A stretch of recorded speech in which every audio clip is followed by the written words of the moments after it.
Hello, I am Guest 666. This is my guide. I thank you for clicking on the video. I'm going to take a wild guess and say you clicked on the video for a guide for Guest 666, right?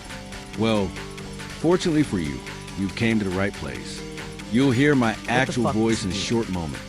I didn't feel like recording my mic when I was first doing this, despite Guest 666 coming out just recently, being on October 31st. I've already got his milestone for it, because I'm a loser and had nothing else to do.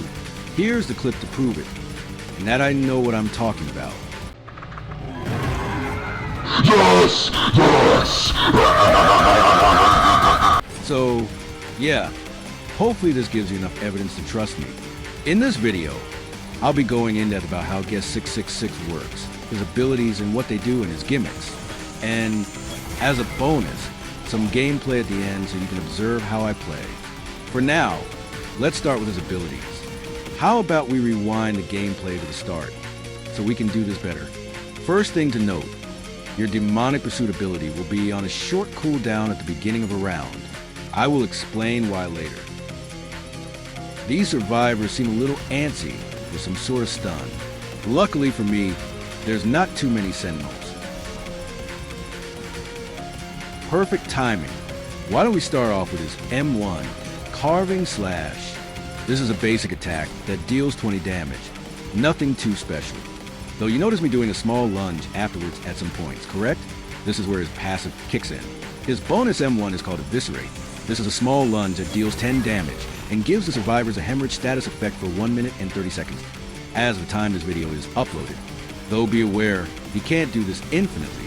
He needs at least 10 blood points to be able to use this, which is where his passive, again, kicks in. But that's all there is for his M1. Let's go to his next ability, Demonic Pursuit. This ability is a simple dash, allowing you to propel yourself forward with great speed. Tapping the ability grants you a surprising amount of distance. You're also forced into a small wind-up when you click on the ability. Now, when you hold the ability button down, you go way farther, even getting across nearly the entire lobby area with just one leap. But Jesus Christ, it just doesn't end there. Looking up while charging this ability allows you to jump high into the air, ignoring obstacles in your way, and allowing you to get to high ground. But, of course, it still doesn't end there. Charging the ability fully allows you to go farther as you jump, granting you a farther distance, and being able to jump nearly twice as high. You also ignore invisible walls when you're dashing with this ability. This part doesn't mean that much, but this is just an example of what you can do with the dash. It can go through every invisible wall except the map borders. That's its only limitation. A good thing to do with Demonic Pursuit is to punish survivors for missing their stuns, like this chance right here. Thank you, Post@JJ. I'll take the reins again. Let's move on to his next ability, Infernal Cry. Yet again, perfect timing. Infernal Cry is a ranged ability that gives the survivors blindness 2 and forces their camera to look at you. This also highlights them in a bright shade of red. I forgot to mention hemorrhage survivors drop blood orbs, feeding your passive. Sorry about that. Now, just humor me for a moment. Let's say Twin 11X went into the Spectre's realm and gave Guest 666 an ability. Which one was it? Post@JJ. Get some stock music in here. Thanks. Don't worry about it, man. If you said rage. You're correct. That's right, I gave him rage.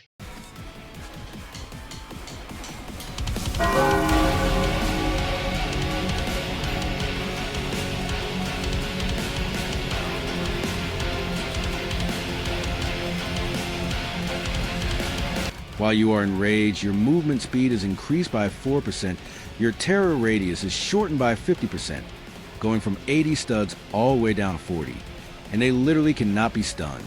Attempting to stun them only gives them slowness 2 for 3 seconds and helpless for 2 seconds. This pretty much means it's not worth stunning him at all, and you should just run. Upon getting enraged, your Infernal Cry also does 10 damage upon impact, giving you strength and speed for a short amount of time. Also, as you can see, every survivor is highlighted for him no matter where they are on the map. Also, survivors with hemorrhage during the state also flash a lot faster and are white instead of red. After you get a kill during Rage, all of his cooldowns are reset and his Rage bar is extended by 15 seconds. Also, during a chase, Bloodhunt's timer will decrease twice as slow. But that's it, right? There can't be... That is incorrect. At least for the positives that Sixer gets. There is only a couple downsides to this. When Bloodhunt ends, all blood on the map is instantly removed and maximum blood is increased by 50, meaning you have to get a little bit of more blood before you can use this ability again. When Bloodhunt is active, the round also cannot end at all. Bloodhunt is disabled if there is only one survivor left, and will have its duration set to 6 seconds upon there only being one survivor left while it's active. If you use Blood Hunt while the blood meter isn't full, it becomes Blood Rush, where it reveals all survivors in the map. You will see me use this a few times when I need to find people or lost a survivor mid-chase. There's another reason why I use it, and it is because of Guest's second passive. If a survivor is revealed through one of his abilities, Guest gradually gets 10% faster in chase, but gets 20% faster if not in chase. This is a really broken passive. I'm surprised that this didn't get nerfed.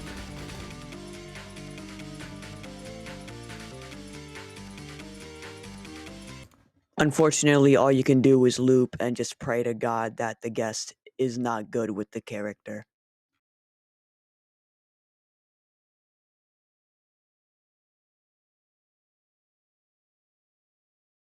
That's just about everything you need to know about Guest 666 in Forsaken. As promised, here's some gameplay of mine to show as a reference, to hopefully get you to learn and get kills and wins easier with the character. Good luck out there.